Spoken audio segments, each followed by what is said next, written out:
would you say is well, it doesn't have to be one person, but who would you say is the coolest person you've met? Like as a fan or as an admirer of that person, like who would you say if I asked you who is the coolest person you've met? I mean, in the anime industry, it'd probably be Hiroyuki Sawano for me, because I've been a big fan of his work for like. You're not gonna say Kevin Penkin? Kevin's crying. Kevin knows he's a boy, man. Kevin, shut the fuck up. Kevin's like, I'm not your favorite composer. No, because like it's great, right? Because I remember the first time we met Kevin and we got like pissed together, and he starts talking about how like how he composed for like Made in Abyss and his process for everything like that, and he starts talking about this really like technical composition like talk, and I'm like, man, this is really fucking interesting. Yeah. This is like a lot of people would love to hear this. This is like a really interesting conversation, but we were like pretty hammered at that point, right? And so I remember making a mental note, being like, man, I gotta hear this again sober, because this is like some really interesting stuff. In your head, you were like, wow, this is really interesting, but what came out was, shut up, Pink. Shut up, Kevin. So like the day afterwards. At Crunchyroll Expo, I'm like, Matt, like, so what are you saying about composing like that scene with Meaty and like all that stuff? Like, can you just repeat what you said? Because that was like super interesting. Kevin just goes, nah, mate, I have no idea what the fuck I was saying. I was fucking pissed, mate. Oh my god, I fucking love him. I love him so much. He was so, oh man, because I remember the first time I met him IRL was when we all went. Drinking in Tokyo. And, you know, the moment I saw him at the pub, I was like, oh shit, that's Kevin Penkin. Yeah. But then the moment he opened his mouth, he was just like, he went from Kevin Penkin to, oh look, an Aussie. Like the moment I knew that it was going to be like fine, we were all going to get on, was like I sat down, he's like, right, I'm getting a round then.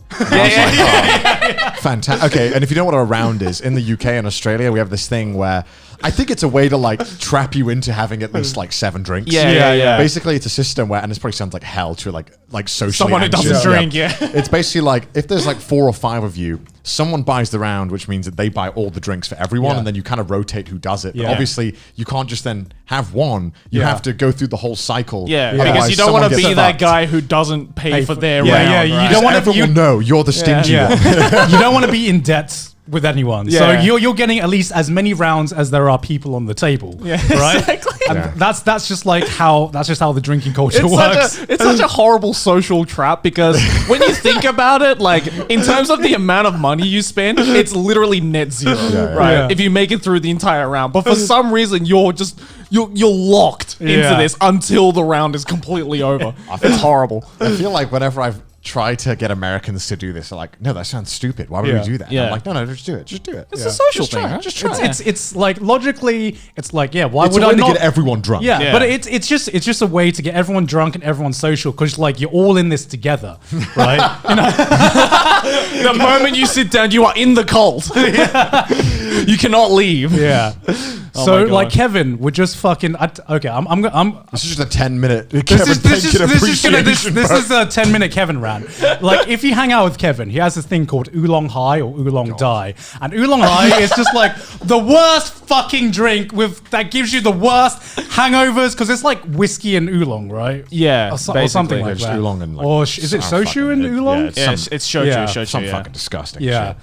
And like he orders this every time, and I did not know that you could order like Oolong High by the jug in karaoke places, but he found a way to order it by the jug in karaoke places. He's like, you want an Oolong High, right? I'll try it, I guess. Yeah. And 2 jugs come in. I'm like, Kevin, this isn't. What kind of sample size is this? Like, what the fuck? God damn. That is the most Australian fucking like phrase. You want to just Oolong High or Oolong Die.